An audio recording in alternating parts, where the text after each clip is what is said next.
जय जगन्नाथ सांग माने कथा अच्छी असुमरी आउ एक नूतन प्रसंग को आपण को स्वागत। मने पड़े आज मोर से पिलादिन। प्रकृति में पिला दिनटी केवल मोर मन पड़े ता नुहे समस्तंकर से पिलादिन सतरे आउ कौन फेर से पिलादिन अनुभूति सबुदिन मन पड़े कहीं ना ना सेते बेले किछि समस्या थाए ना किछि अभियोग ना अभिमान केवल खाइबा पीवा बुलिबा जीवनर गतिपथ को आमे कौ हिसाब रे नियंती ता आमे जानी पारंती नहीं।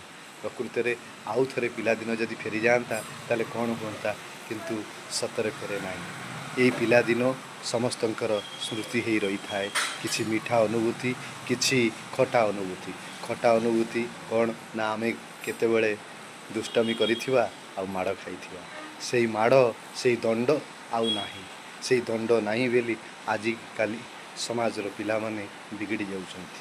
तेणु यही पिलादिन को मने पकई सबुदिन बंचिवा शेष कर। जय जगन्नाथ।